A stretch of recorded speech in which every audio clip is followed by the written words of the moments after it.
पाठ 11। बिजली की कहानी। विज्ञान के अनेक चमत्कारों में से एक है बिजली। इसकी कहानी बड़ी ही रोचक है।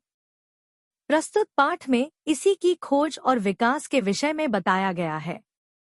19वीं शताब्दी के अंतिम समय तक लोग बिजली के बारे में नहीं जानते थे। प्रकाश के लिए तेल के लैंपों, दीपों, दियों और मोमबत्तियों आदि का प्रयोग होता था। इधर-उधर आने जाने के साधन भी धीमी गति से चलते थे, क्योंकि उसके लिए घोड़ा गाड़ी या बैलगाड़ी का उपयोग होता था।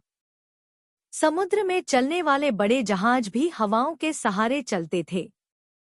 खाद्य पदार्थ लकड़ी अथवा कोयले की आग पर पकाए जाते थे। कपड़े हाथ से बुने, सिले और धोए जाते थे। रेडियो, सिनेमा, टेलीविजन आदि का तो नाम तक नहीं सुना था। हवाई यात्राएं करना तो दिवा स्वप्न जैसा था। आज से लगभग 150 वर्ष पूर्व ही मनुष्य बिजली के बारे में जान सका। सबसे पहले सर विलियम ने चुंबकीय आधार पर गंधक शीशा और मोम के द्वारा पता लगाया कि इन्हें रगड़े जाने पर चुंबकीय शक्ति उत्पन्न होती है। इस रहस्यमय शक्ति को उसने इलेक्ट्रिसिटी का नाम दिया। इसी ने बाद में बिजली का रूप धारण किया।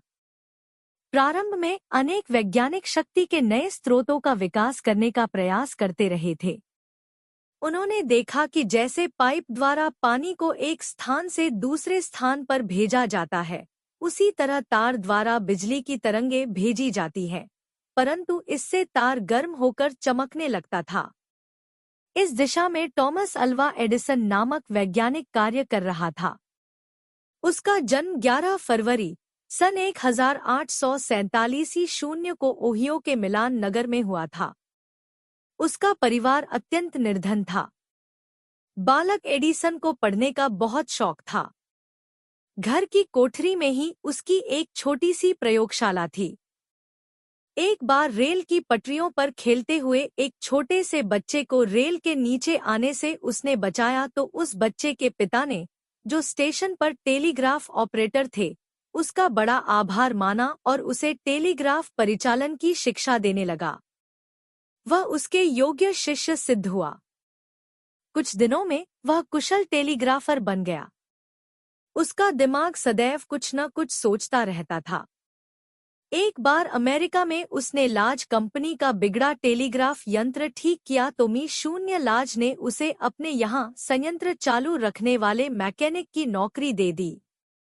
कुछ धन कमाकर उसने न्यूजर्सी के नेवार्क नगर में एक प्रयोगशाला बनाई और नए आविष्कारों की खोज में जुट गया। उसने तार से फिलामेंट बनाया। इसमें जब विद्युत धारा प्रवाहित की गई तो उसमें तेज चमक पैदा हो गई, परंतु बल्ब जल्दी ही जल गया। एडिसन को ज्ञात था कि वस्तुओं को जलने के लिए ऑक्सीजन की आवश्यकता होती है। उसने फिलामेंट को एक कांच के ऐसे गोले में रखकर जलाया, जहां की हवा निकाल दी गई थी। उसमें विद्युत प्रवाह डालते ही वहां चमकीला प्रकाश पैदा हुआ, जो 8 मिनट तक रहा। आखिरकार एडिसन ने प्रकाश की खोज कर ही ली। उसने परीक्षण के लिए एक लैंप तैयार किया। उसमें प्लेटिनम धातु का फिलामेंट लगाया। वह बहुत महंगा था। फिर उसने कार्बन के फिलामेंट पर प्रयोग किया, पर उससे भी कोई वांछित लाभ नहीं हुआ। बाद में एडिसन ने एक ऐसा फिलामेंट तैयार किया जो कांच के गोले में 45 घंटे तक जलता रहा और प्रकाश देता रहा। लोग उसे मेनलो पार्क का जादूगर कहने लगे। उसने जल्दी ही शीशे के बल्ब का आविष्कार कर डाला और दुनिया के अंधेरे को रोशनी से जगमगा दिया।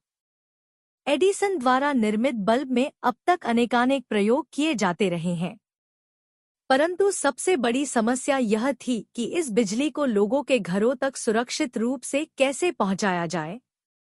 आखिर में एडिसन को अनेकानेक कठिनाइयों के बाद सफलता हाथ लग ही गई। उसने न्यूयॉर्क में एडिसन इलेक्ट्रिक कंपनी स्थापित की और एक दिन न्यूयॉर्क के घर बिजली के बल्बों से जगमगाने लगे।